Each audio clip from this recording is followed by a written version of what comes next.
Để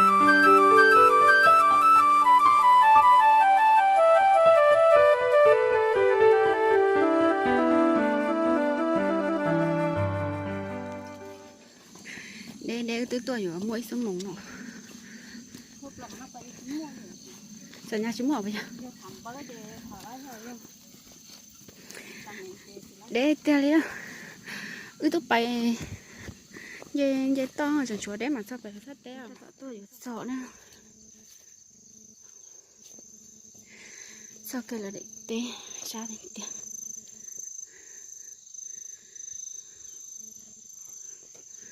Tôi bố thì trong thì nó tôi bố thì nó to đi đi dễ to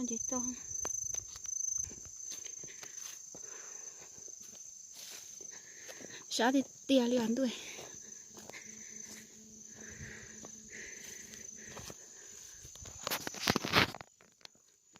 ôi dồi wow cái ta té màn đầu tia đi nữa mong qua té bố tí thôi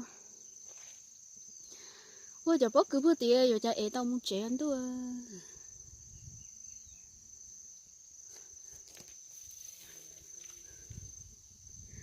để giống lên mà trong thịt tia nó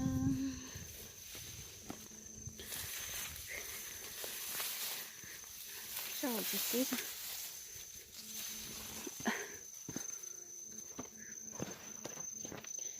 sao thịt tia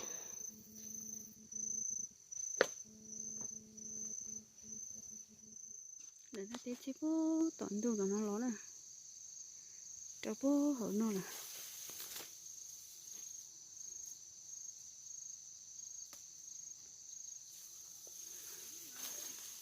một cái bố hở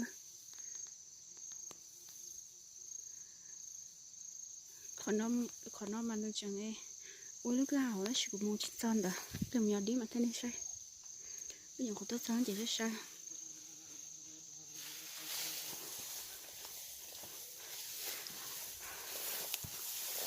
giờ đây chỗ này ta cũng đồ mình sai là để cho nó thiếu hơn thôi ta sợ gì cũng dùng chín nó đi liền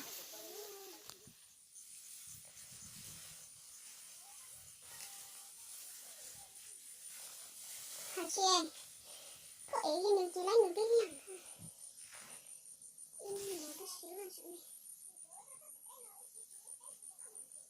ai thủ tư nào ồ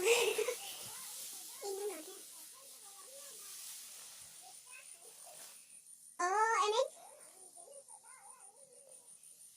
nếu mà ôi vô cửa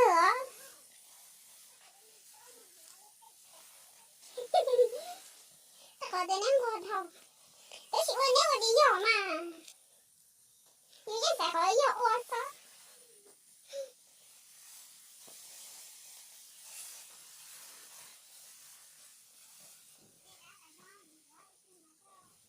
chị cũng lừa chứ không cứ ấy chị tao cũng lừa tay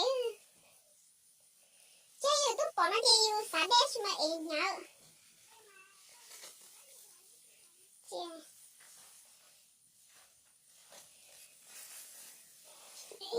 để thì đi lên đâu để sau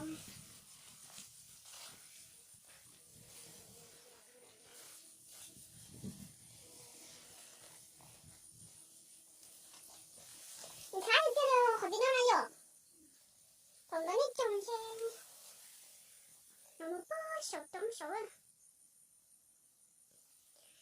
tôi có xong đi nó cũng đã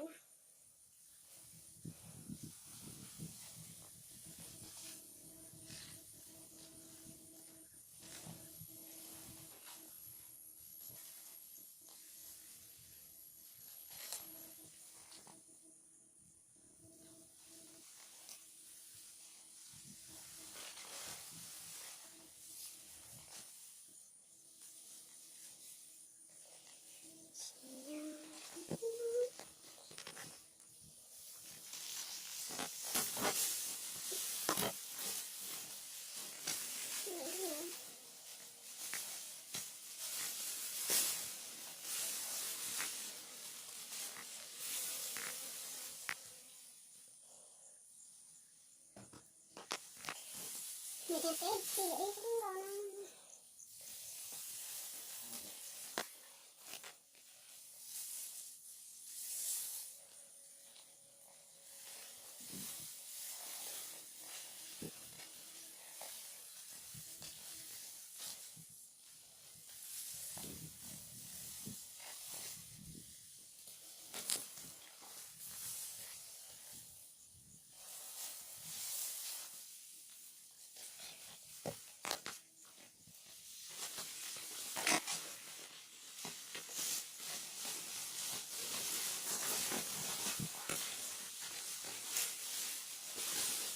Để sau này cha.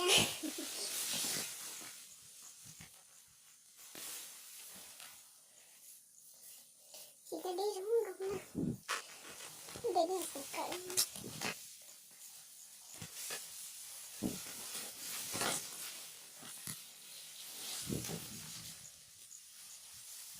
Đi tại sao chị ơi. Một chiếc tàu đó.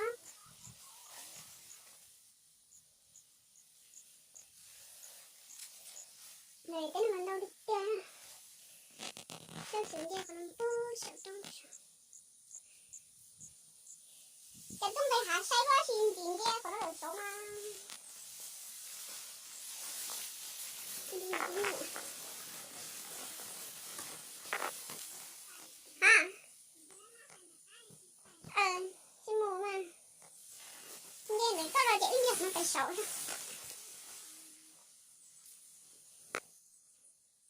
Đi tàu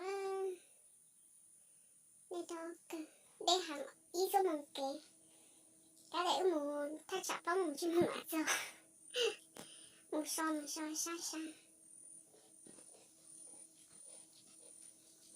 Chị muốn thử cả é rồi đấy tối chị muốn thử cả é rồi. Đâu tự lo hai chị nó rồi. Đây tối xin chị cả é. Sao luôn đi kia.